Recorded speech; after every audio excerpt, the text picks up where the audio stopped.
नमस्कार किसान भाइयों, इस समय आपके सामने सबसे बड़ी समस्या गन्ना पौधा है या पेड़ी हो, टॉप बोरर की आ गई है। और इसकी रोकथाम के लिए आप धड़ाधड़ दवाइयों का इस्तेमाल कर रहे हैं और दवाई महंगी से महंगी का भी इस्तेमाल कर रहे हैं। पैसों की चिंता आप नहीं कर रहे, बस आपको लग रहा है कि किसी भी तरीके से ये टॉप बोरर रुक जाए। तो इसी की जानकारी मैं आपको आज की वीडियो में देने वाला हूं कि कहीं ऐसा तो नहीं कि आपको दवाई की ज़रूरत ही ना हो, आप बिना मतलब ही पैसों की बर्बादी कर रहे हो। तो इसी की जानकारी मैं आपको आज की वीडियो में देने वाला हूं। मेरे प्यारे किसान भाइयों, यदि अभी तक आपने A4 चैनल को सब्सक्राइब नहीं किया है तो कृपया करके इसे सब्सक्राइब कर दें। तो चलिए किसान भाइयों, वीडियो को आगे बढ़ाते हैं। किसान भाइयों, टॉप बोरर के बारे में आप सभी जानते हैं कि जो बीज की पत्तियां होती हैं उसमें गोल गोल छेद हो जाते हैं। उसी को देखकर आप समझ जाते हैं कि इसके अंदर सुंडी है। और गन्ने में कितनी भी बीमारियां कई तरह की होती हैं, कनस्वा है, टॉप बोरर है, इंटरनोड बोरर है, चोटी बेधक है, ये सभी जो बीमारियां होती हैं वो सुंडी के कारण ही होती हैं। तो आप समझ जाते हैं कि जब देखते हैं कि पत्ती में, जो मैं आपको वीडियो में दिखा भी रहा हूं, तो जब आप देखते हैं कि गोल गोल छेद हैं तो आप समझ जाते हैं कि टॉप बोरर लग रहा है। और आप बिना देखे ही उसमें दवाइयों का इस्तेमाल शुरू कर देते हैं।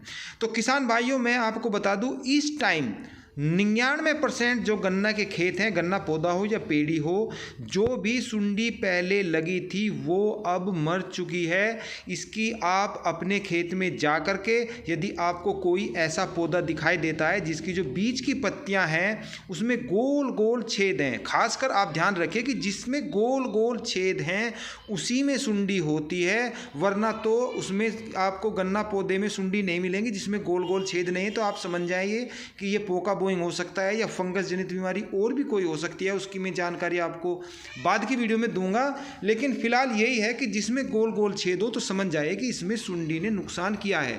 और आप भी जानते हैं, इसी चीज़ को आपको ध्यान रखते हुए जब आप देखते हैं कि बीज की गोब जो है वो काली पड़ रही है और जो बराबर साइड की पत्तियां हैं उसमें गोल गोल छेद हो रहे हैं, तो बस आप आंख मूंद करके महंगी से महंगी दवाई का स्प्रे करते हैं या दानेदार दवाई जड़ों में दे करके पानी लगा देते हैं।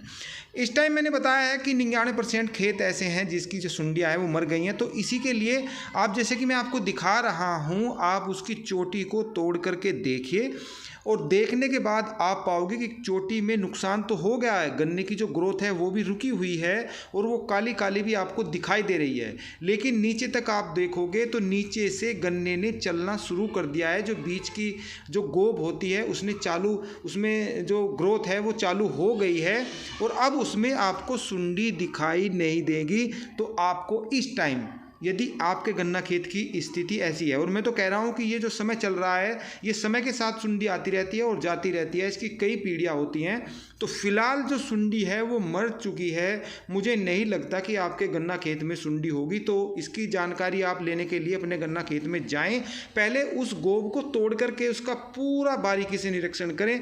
तो मुझे नहीं लगता कि उसमें सुंडी मिलेगी। और यदि सुंडी आपको नहीं मिल रही है तो दवाई लगाने की ज़रूरत नहीं है, आपको पैसे की बर्बादी करने की ज़रूरत नहीं है। आप ध्यानपूर्वक से ये सब कुछ देखें, निरीक्षण करें और यदि आपको इसमें कुछ नहीं लग रहा तो फिलहाल इसमें आपको किसी भी तरह की दवाई लगाने की ज़रूरत नहीं है। हाँ, भविष्य में अब जो बरसात का सीज़न शुरू होने वाला है और ये जो महीना है ये बहुत ही सुंडी के हिसाब से खतरनाक आने वाला है आगे के समय में।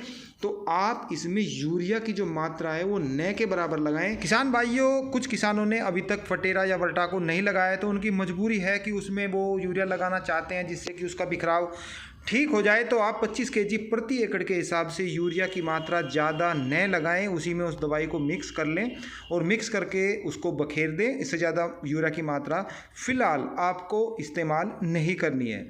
फिर मिलते हैं, तब तक के लिए नमस्कार।